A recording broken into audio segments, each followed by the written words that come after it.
Oke, buat Indah di sesi pertama sesi general ini ada pertanyaan apa nih yang bisa didiskusikan? Mungkin kamu ada pertanyaan? Apa tuh? Seputar karir. Aku malah belum kepikiran apa-apa sih, Mas. Kemarin kan cuma ya apa-apa aja gitu, yang kayak locker, bagian customer service, terus supply chain, anti management training, terus soalnya aku kan basicnya di hukum ekonomi syariah ya, SH Terus? gelarnya. Tapi kayak di mana-mana tuh harus ada pengalaman kan. Terus karena aku sebelumnya belum pernah ikut pelatihan yang tentang hukum, Mm-mm. jadi ya nanti mau apply di yang basicnya SH hukum tuh kayak susah banget, susah tembusnya. Hmm. Jadi intinya dari masalahmu ini adalah kalau kamu ngelamar kerja yang sesuai dengan jurusan, susah tembus karena kamu belum punya pelatihannya. Yang nomor dua, kalau Iya, ngelamar di luar jurusanmu, berarti kamu susah karena belum punya pengalamannya. Begitu ya? iya, Masalahnya begitu. Terus harusnya gimana? iya, Kayak gitu. Oke. Ini aku kasih saran sudut pandang aja ndah. Kalau memang kamu pengen masih ngelamar kerja yang sesuai dengan jurusanmu, maka saranku adalah coba tetap cari loker yang memang tidak membutuhkan pelatihan-pelatihan khusus tadi, gitu. Nah, cara nyarinya gimana? Kamu harus perbanyak referensi. Referensi itu bisa dibagi jadi dua. Ada referensi internal dan referensi eksternal. Referensi internal itu ya mungkin kamu satu bisa tanya-tanya dari keluarga, saudara kamu dan lain-lain. Barangkali mereka tahu gitu bahwa untuk orang-orang jurusan kayak saya ini, ya kan, bisa ngarah ke mana nih kalau misalkan tidak perlu ada pelatihan atau sertifikasi khusus kayak gitu. Yang nomor dua yang disebut dengan internal itu adalah siapa? Iya dosenmu, alumni kampusmu, kakak tingkatmu gitu-gitu loh. Gitu. Kampus dan seisinya. Kamu kan bukan angkatan pertama dari jurusanmu kan, gitu. Mungkin jurusan ini di kampusmu udah ada dari dulu kan. Apalagi jurusan ini mungkin ada di kampus lain seluruh Indonesia, gitu. Nah, sekarang fokus yang dari internal kamu dulu. Cari alumni, kakak tingkat, dosen siapapun yang berasal dari kampusmu dan jurusanmu, ajak mereka ngobrol, minta pendapat, minta pandangan, gitu. Ini bagusnya gimana? Wah, udah nggak tahu kemana Mas, gitu. Ya, kamu bisa ngecek di database alumni, gitu. Di kampus biasanya ada. Kalau nggak ada gimana? Kamu punya LinkedIn, gitu. Di LinkedIn kamu kan tinggal ngetik aja nama jurusanmu di kolom pencarian, jebret, gitu. Gitu. Udah, habis itu cari yang ya atau mungkin kamu ngetik nama kampusmu juga bisa, gitu kan. Dicari di bagian filter gitu. Di situ mungkin kamu akan bisa menemukan alumni-alumni ya yang lebih tinggi-tinggi, nggak cuma setingkat, dua tingkat, tiga tingkat di atasmu gitu. Gitu. Senior-senior apalagi kalau misalkan jurusanmu udah cukup tua gitu. Mungkin kamu nggak usah ngobrol sama mereka, tapi kamu bisa lihat misalkan ada akun LinkedIn-nya kan. Dia mantan alumni dari jurusanmu sekarang lagi kerja di mana. Kamu tinggal buka akunnya, dilihat aja kan akunnya kan kadang ada yang bisa diintip tuh ya. Oh dia habis lulus tuh kerja ke sini ke sini. Oh emang bisa ya ke sini ya gitu-gitu. Dan kalau memungkinkan connect aja ke mereka gitu. Jadi tracking alumni itu gampang banget ya pakai LinkedIn gitu atau pakai mungkin kamu ada ikatan alumni tertentu kali gitu. Itu bisa kamu coba gitu. Nah, ini adalah contoh-contoh sumber-sumber internal biar kamu punya ide tambahan. Kira-kira orang jurusanku ini gitu bisa masuk kemana dan caranya gimana gitu. Karena aku yakin nggak mungkin butuh itu, nggak mungkin selalu harus semua loker tuh butuh sertifikasi itu. Barangkali di luar sana ada yang udah ngalamin kayak kamu, kebingungan yang sama, tapi mereka punya solusinya. Gitu ya Anda ya, gitu. Jadi itu adalah cari ide yang dari internal. Yang kedua, cari ide dari eksternal. Cari ide dari eksternal tuh simpelnya gini dah. Cari orang yang punya jurusan yang sama, yang berasal dari kampus lain seluruh Indonesia, misalkan. Gitu. Sama kayak tadi, pencariannya sebenarnya jadi satu. Kalau ketika kamu ngetik di LinkedIn nama jurusanmu gitu, mungkin yang akan keluar adalah kata itu yang akan merujuk pada setiap orang yang masih menempuh pendidikan itu atau pernah menempuh pendidikan itu. Berkoneksi aja sama mereka, nunggu bisa ngobrol, tunggu di ACC buat tanya jawab. Tapi sambil nunggu itu kalau kamu ngunjungin akun pribadi mereka masing-masing, di situ kamu akan melihat perjalanan karir mereka. Loh dia pernah, kok pernah kerja di sini ya? Padahal ini nggak relate sama jurusannya, gitu kan? Karena dia pernah bekerja di situ, artinya jurusan itu pernah lolos, gitu. Nah ini malah bisa mix tuh, gitu. Jadi mau loker-loker yang sesuai jurusan atau enggak, kamu bakal menemukan idenya itu lewat apa? Mempelajari perjalanan karirnya orang. Paham ya? Gitu. Apalagi orang-orang tersebut bisa kamu connect. Itu buat ide aja dah gitu. Gimana cara menemukan ini itu gitu. Itu juga bisa. Mungkin kamu bisa browsing juga nggak cuma di LinkedIn. Sosial media lain mungkin bisa kamu coba gitu.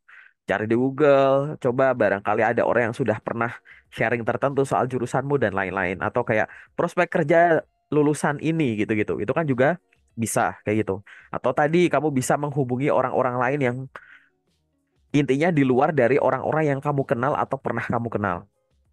Ini hanya untuk apa? Menemukan ide dulu dah. Menemukan ide buat apa? Kalau aku mau bergerak sesuai dengan jurusanku, pergerakanku tuh bisa A, B, C, D, E, F, G misalkan gitu. Tapi kalau aku pengen ngelamar kerja di luar jurusanku, aku tetap masih bisa A, B, C, D, E, F, G. Tinggal apa? Tinggal siapkan kemampuan tambahannya, kan gitu. Gitu.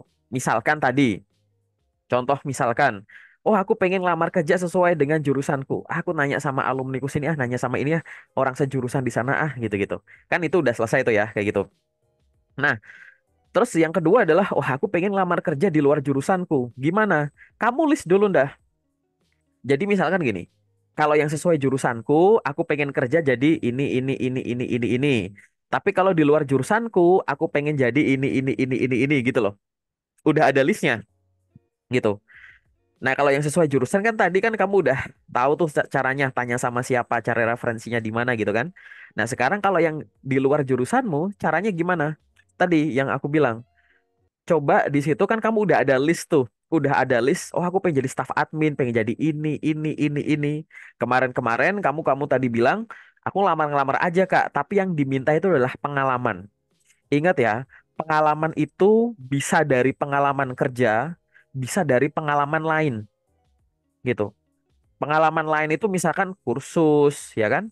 Atau mungkin nanti ada magang. Jadi kamu kalau mau ngelamar di jurusan lain nggak melulu langsung lowongan kerja. Mungkin lowongan magang juga bisa kamu coba. Apalagi misalnya magangnya nggak jauh dari rumah dan memang itu passion kamu ya. Memang bener-bener kamu suka bidang, misalkan suka bidang administrasi ya magang jadi staff admin gitu. Cari admin intern gitu. Gitu karena memang passion bukan karena oh nggak ada yang manggil nih Kak, ya udah ini aja dulu nggak kayak gitu ya. Bener-bener kalau pakai passion gitu. Itu bisa kamu incar juga kayak gitu kan. Terus apalagi yang harus dilihat di sini? Pengalaman itu bisa pengalaman pribadi. Dalam arti gini, kamu bisa bikin project pribadi, project sendiri pakai data dummy gitu. Misalkan kamu pengen lamar kerja jadi staf administrasi, ya kan? Kamu bisa bikin data dummy. Data dummy itu kayak data bikinanmu sendiri terus bikin project sendiri. Nah, tapi kan kamu kan nggak punya ide nih. Aku nggak ada tugas project dari mana. Kamu bisa pakai AI gitu. Misalkan pakai chat GPT gitu. Di chat GPT itu kamu tulis aja promptnya, prompt perintah. Misalkan, saya adalah seorang lulusan S1 hukum. Saya sangat tertarik untuk bisa bekerja di bidang administrasi. Saat ini saya ingin membuat portofolio pribadi untuk menonjolkan kemampuan administrasi saya. Gitu. Tolong buatkan 5 proyek yang berbeda untuk saya kerjakan dan dijadikan portofolio. Ketik aja kayak gitu di ChatGPT. Pasti ngasih tugas dia. Nah, nanti kalau udah ngerjain proyek-proyek kayak tadi, ya kamu kerjain gitu-gitu. Kan itu mendemonstrasikan kemampuan administrasimu kan. Mungkin tugasnya dari ChatGPT akan ngarahin kamu ke Microsoft Word. Mungkin akan ke Word sama Excel. gitu-gitu. Tapi kan ada projectnya, ada perintah projectnya kamu capture, ya kan? Terus habis itu hasilnya kamu capture-capture juga kan, disusun jadi portofolio. Jadi kalau kamu ngelamar kerja, selain ada lamaran, CV, jasa transkrip kayak gitu, kamu punya portofolio gitu. Portofolio staf administrasi gitu. Di dalamnya ada beberapa project gitu, yang mana projectnya itu merupakan tugas dari ChatGPT dan datanya data dummy, data angkanya tuh kamu bikin sendiri gitu. Bikin angka random, bikin tabel random, tapi tugasnya dari dia. Kenapa? Karena di sini nggak terlalu butuh datanya angkanya tuh angka random. Di sini kamu lagi pamer, nih loh kegiatan administrasi saya tuh udah di level ini. Microsoft Excel saya tuh udah di level menengah sampai ke atas gitu. Saya nggak cuma sekedar pengen jadi staff admin aja gitu-gitu. Ya kan? Itu bisa. Terus yang kedua, misalkan selain portofolio minta lewat ChatGPT tadi, kamu bisa minta yang lain. Kamu cari di Google aja gitu. Website untuk menemukan tugas membuat portofolio gitu. Itu banyak link-linknya itu sebenarnya gitu. Ada halamannya khusus gitu. Coba cari deh itu kata kuncinya macam-macam. Nanti detailnya di sesi kedua aja nanti coba kita praktekin.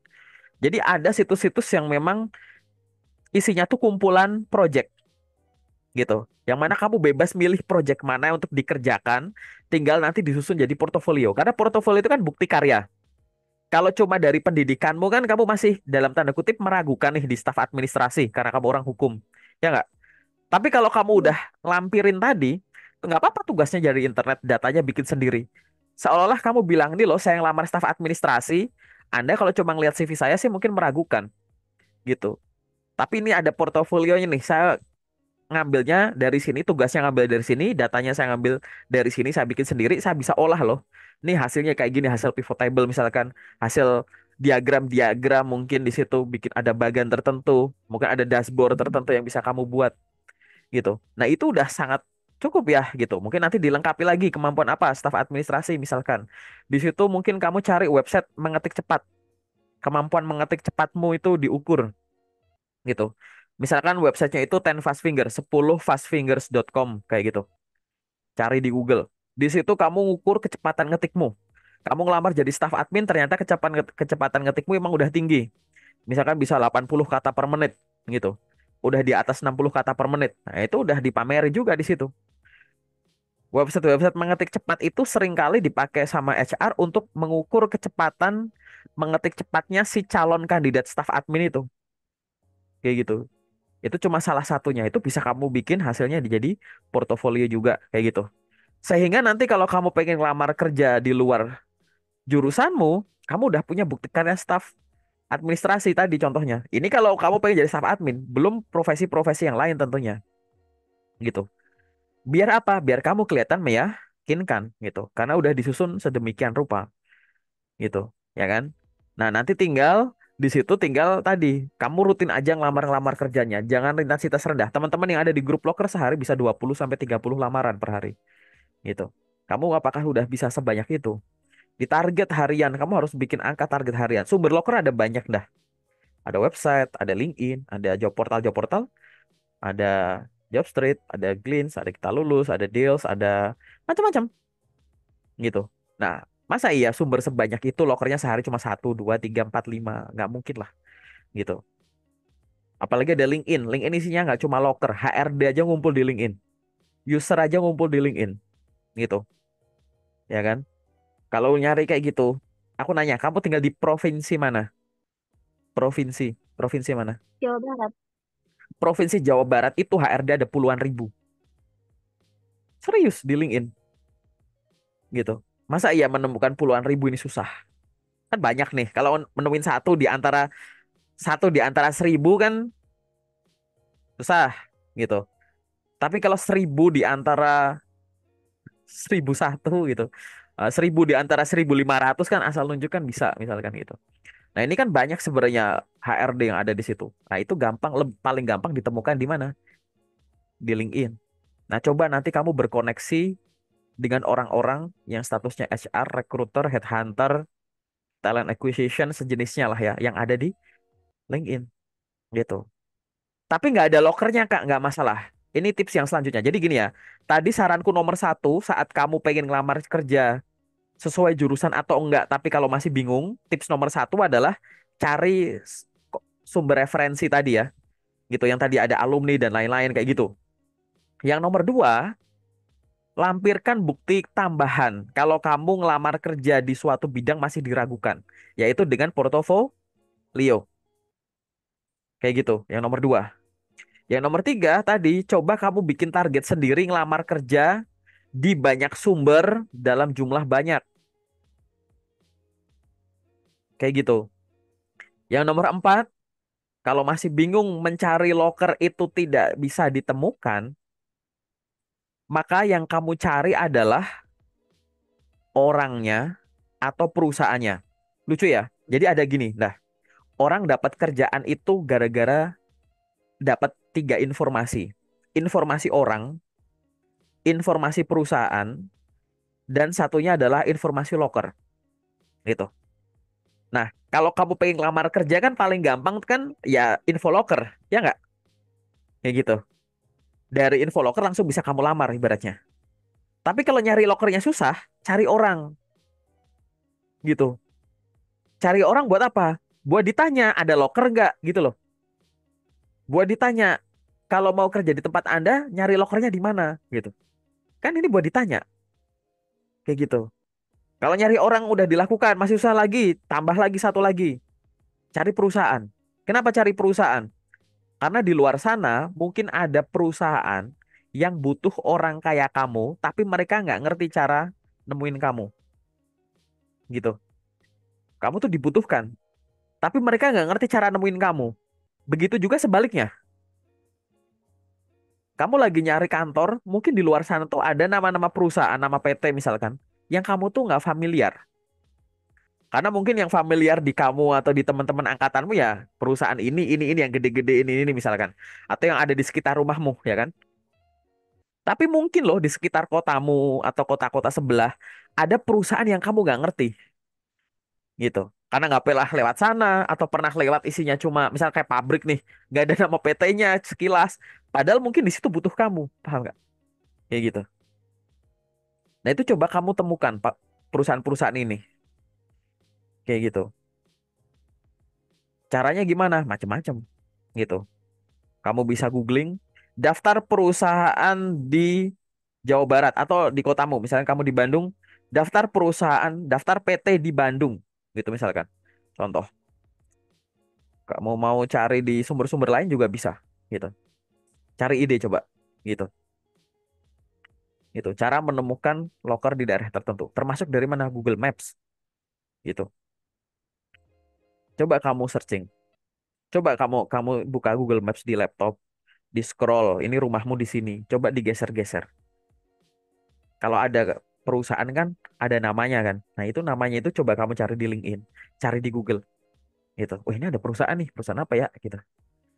Mungkin kamu lihat langsung di gerbangnya nggak ada tulisan, ini nggak kelihatan, tapi di Maps kan kelihatan lihat dari atas kayak gitu. Ini masalah ide aja kok gitu. Karena untuk loker tuh ada yang langsung nemuin loker, ada yang nemuin orang dulu baru dapat info loker, atau mungkin nanti dapat perusahaan dulu baru dapetin loker gitu. Nah, caranya begitu-begitu. Nah, pergerakan ini intinya hanya untuk tadi mengatasi kebingungan kamu. Karena kebingungan kamu tuh dari sisi kalau sesuai jurusan harus gini, ada training dulu, padahal trainingnya jadwalnya masih lama atau belum ada biayanya dan lain-lain. Atau kalau ngelamar dua jurusan, aku pengen sih, tapi kok pada nolak ya gitu. Nah, nolaknya ini makanya tadi khusus untuk lamar kerja di luar jurusanmu, ya kan? Itu kan kamu juga harus menunjukkan kalau kamu tuh modalnya nggak cuma pengen. Ah, ini anak cuma pengen doang nih, nggak ada kemampuannya, gitu kan? Makanya kamu lampirin portofolio tadi. Kayak gitu. Tapi kan sebelum nyusun ke portofolio, kamu harus nanya sama dirimu sendiri. Kamu tuh pengennya profesi apa? Tadi aku kasih contoh simple staff admin. Pengen nggak staff admin? Pengen. Browsing tugas dan tanggung jawab staff admin ngapain? Gitu. Terus KPI-nya. Terus mungkin nanti software yang harus dikuasai. Kemampuan-kemampuan tertentu yang harus dikuasai. Dan lain-lain. Udah browsing-browsing semacam itu. Baru deh nanti cari project-projectnya tadi. Bikin jadi portofolio gitu. Nah, kalau udah ada tinggal dilampirin aja. Nanti aku bantu koreksi itu soal CV dan portofolio kalau kamu nanti udah bikin gitu. Yang jelas kamu bisa bergerak dengan lebih pede macam itu. Dan jangan ngeluh dulu kalau misalkan apa? Jumlah loker yang kamu lamar masih intensitas rendah gitu. Kak, aku udah ngirim lamaran 50 kok nggak ada yang manggil ya. 50 tuh dalam apa? Sebulan. Ya, 50 sebulan. Sehari paling sekitar 1 koma, kata dua. Sehari kamu dua. Itu teman-teman di grup tadi bisa sampai 30 40 gitu. Gitu. Masa sumber loker sebanyak itu cuma dua yang bisa kamu kirim gitu. Gitu. Jadi CV-nya bagus, dokumennya bagus, intensitasmu rendah ya sama aja. Karena untuk lamar kerja tuh CV dalam tanda kutip dokumen, dokumen tuh harus bener cara bikinnya, tapi dokumen juga harus bener cara pakainya gitu. Kamu bikinnya bener, tapi makainya salah. Makainya salah tuh harusnya tuh kalau ngirimnya lewat email tuh begini, tapi salah misalkan. Atau masalah intensitas tadi, harusnya intensitas tinggi malah rendah gitu. Ya tetap kurang berguna. Nanti malah kamu nyalainnya kayaknya CV-ku ada yang salah deh, dikoreksi. Padahal yang dikoreksi tuh bukan isinya, tapi cara pakainya gitu loh. Makanya sering banget aku disuruh nge-review CV, disuruh ngoreksi CV, udah bagus kok CV-nya gitu. Ternyata setelah aku tanya jawab lah, yang jelek bukan bikin CV-nya, tapi cara pakainya gitu. Nah, hal-hal semacam itu yang harus kamu pahami. Harus bener cara bikin dan cara pakainya gitu. Gitu. Nah, yang kedua tadi, cara bikinnya udah bener, yang pertama tadi cara pakainya salah atau sebaliknya. Cara pakainya bener. Kamu ngerti cara ngirim lewat LinkedIn, lewat Jobstreet, lewat Kita Lulus, lewat Glints, lewat email, lewat website perusahaan kamu tahu. Tapi kamu nggak sadar dokumenmu tuh kayak nggak layak kirim gitu. Entah dokumennya kurang, dokumen kurang tuh biasanya gini. Kak, aku lewat email cuma ngirim lamaran tuh cuma CV aja kak, nggak ada dokumen pendukungnya.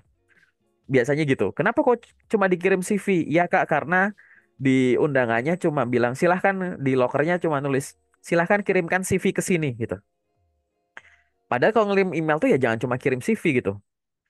Apa iya gara-gara ada tulisan silahkan kirimkan CV ke email ini. Kamu cuma ngirimin CV.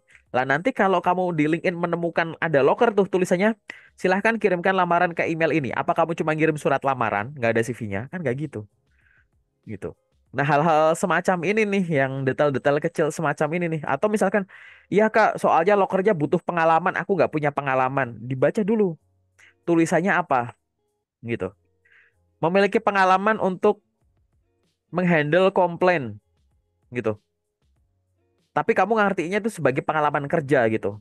Padahal kan handling komplain kan harus pengalaman kerja, mungkin dari magang, mungkin dari organisasi, gitu. Memiliki pengalaman mengoperasikan Microsoft Excel selama 2 tahun. Wah, Kak, aku kan nggak ada, gitu. Lagi itu kan tulisnya memiliki pengalaman mengoperasikan Excel selama 2 tahun. Dia kan nggak bilang memiliki pengalaman kerja mengoperasikan Excel selama 2 tahun. Artinya kalau coba memiliki pengalaman mengoperasikan Excel selama 2 tahun, dari pengalaman kerja boleh, di luar pengalaman kerja kan juga boleh. Gitu. Berpengalaman sama berpengalaman kerja itu kan udah dua hal yang beda. Gitu. Apalagi sama hal-hal simple yang kadang-kadang tuh kita nggak penting. Misalkan gini dah. Misalkan gini. Wajib berbahasa Inggris aktif, koma, mampu berbahasa Mandarin merupakan nilai tambah. Terus akhirnya kamu nggak ngelamar. Alasannya kamu nggak bisa bahasa Mandarin. Kan aneh. Aku cukup sering tuh nemuin gitu. Wajib berbahasa Inggris aktif, koma, mampu berbahasa Mandarin merupakan nilai tambah. Kan artinya bahasa Mandarin nggak wajib ya. Yang wajib kan Inggrisnya dulu. Gitu. Gitu. Nanti ada tulisannya. Diutamakan domisili Bandung. Terus kamu misal dari Indramayu. Terus kamu nggak lamar. Ah ini nggak usah aku lamar ah gitu. Loh, tulisannya diutamakan domisili Bandung. Kan bukan berarti yang lain enggak. Kecuali bahasanya domisili Bandung. Jelas gitu. Kalau diutamakan domisili Bandung kan dari luar kan juga mungkin akan dipertimbangkan. Karena faktornya tidak cuma dari sisi lokasi tadi. Nah, bahasa-bahasa semacam ini loh, gitu. Berpengalaman kerja berpengalaman kerja minimal 1 tahun, koma, fresh graduate dipersilahkan melamar. Terus kamu nggak ngelamar, alasannya masih fresh graduate, gak ada pengalaman, kan konyol, gitu. Padahal udah ditulis itu berpengalaman minimal 1 tahun atau kadang ada tuh berpengalaman minimal 2 tahun, koma fresh graduate dipersilahkan melamar. Kamu nggak ngelamar gara-gara masih fresh graduate loh. Udah dipersilahkan loh. Kamunya sendiri yang terlalu pesimis untuk klik lamar itu kalau udah kayak gitu. Buru-buru. Jadi baca loker itu jangan buru-buru. Lo kagak, tapi ini ada perusahaan Kak. Perusahaannya deket banget sama rumah, ya kan? Terus di situ posisi yang dibuka tuh misalkan OB, driver, helper, operator produksi gitu. Aku pengen sih kerja di situ, tapi kok nggak buka posisi staff legal ya, gitu. Padahal ini deket rumah banget nih. Terus kamu ya udah lokernya di swipe gitu. Ya kalau aku jadi kamu aku nggak gitu. Itu ada alamat emailnya kan? Aku kirimin email lah, gitu. Seolah-olah kamu bilang perkenalkan nama saya ini, saya dapat email ini dari sini. Saya tahu bahwa perusahaan Anda sedang membuka untuk posisi ini. Mohon informasi apakah saat ini terbuka juga kesempatan untuk menjadi seorang staf legal, staf ini, gitu. Saya merupakan seorang lulusan ini yang sangat ingin dapat bergabung di perusahaan Anda. Berikut saya lampirkan CV saya, lo gitu. Kalau orang pesimis, lihat loker nggak cocok, di swipe, gitu. Kalau orang optimis, punya ide, itu ada email, jangan didiemin, nanya, gitu. Lah kenapa? Lah orang aja nggak ada loker suka ngapain? Ngeprint dokumen dititipin satpam kan? Gitu. Aku menaruh lamaran ke satpam nggak ada loker yang dibuka itu, gitu.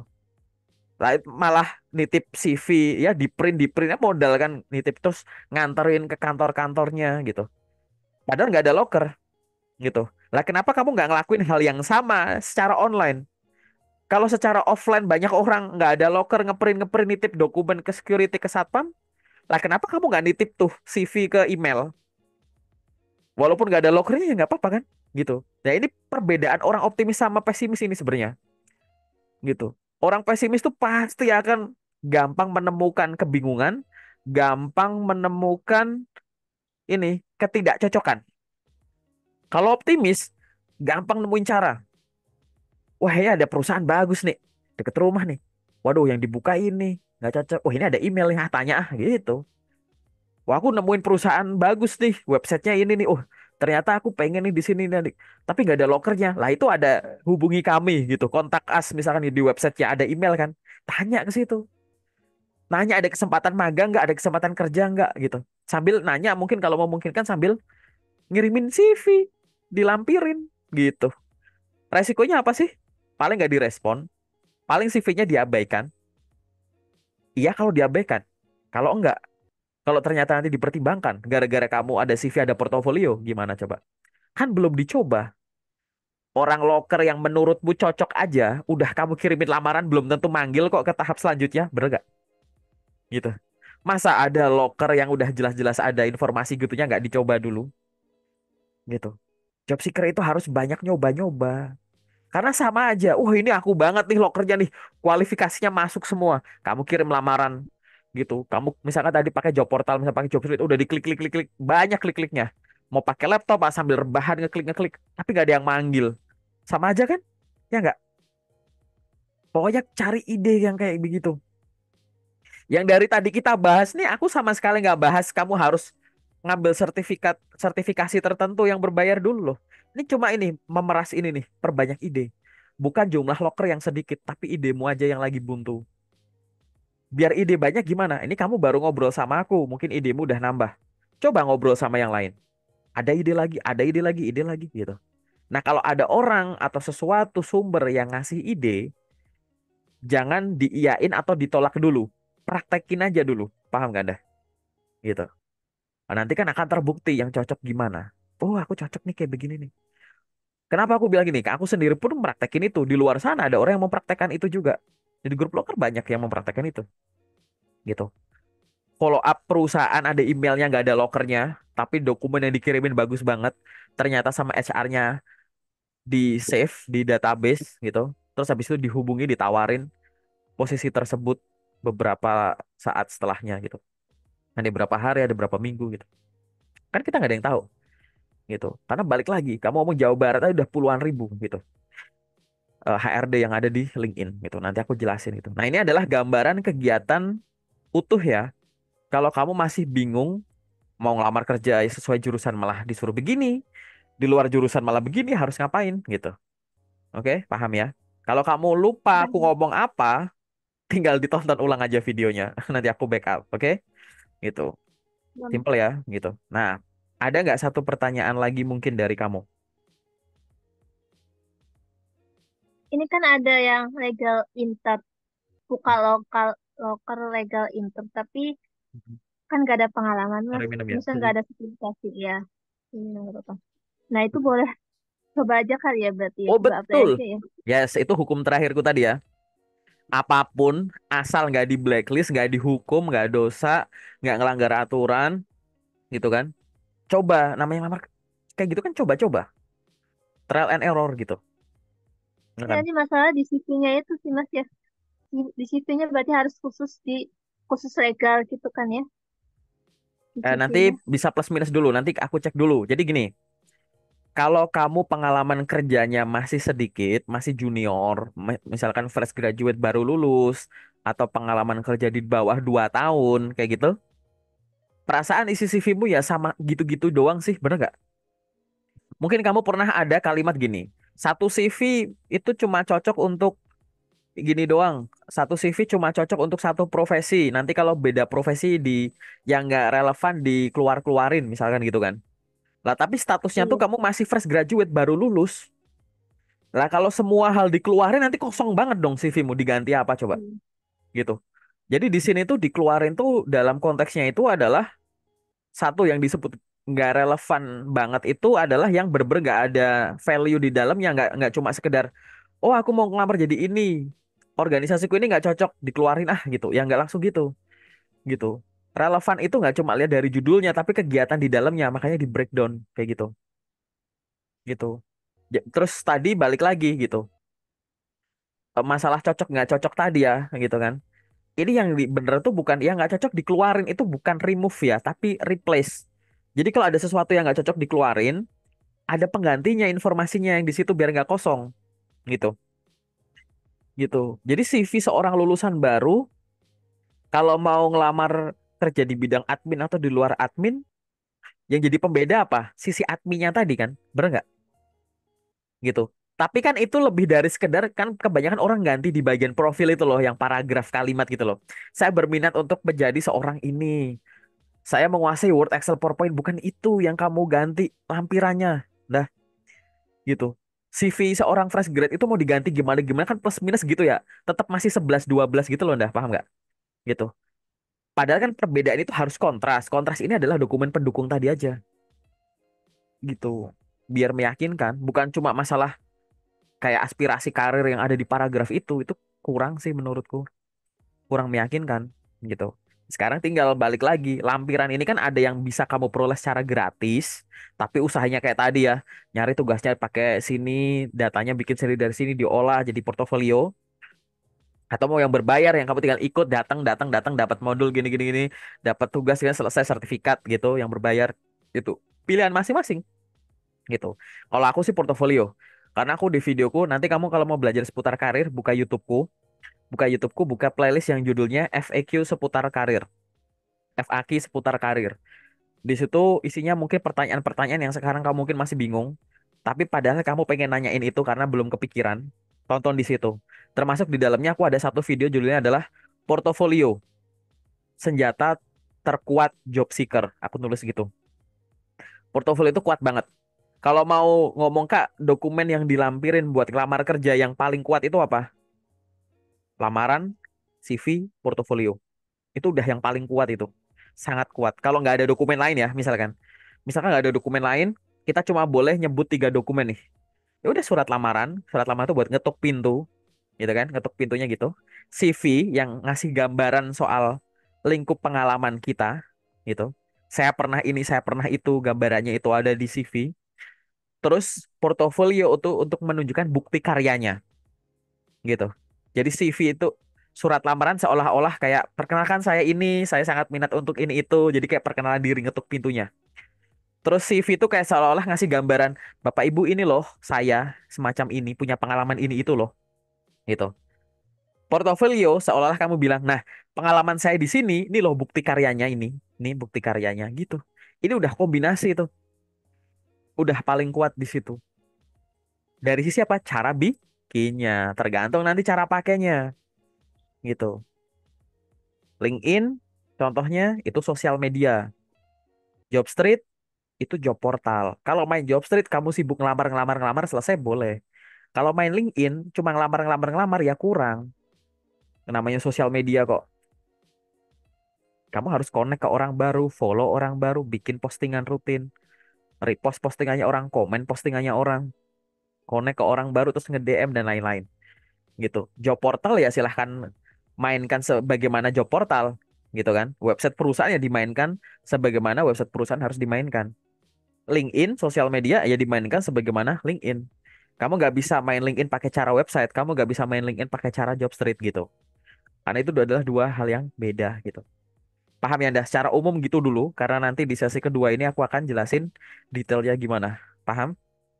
Oke? Ya, Mas, paham. Ya, oke. Sekarang kita melanjut ke sesi kedua ya.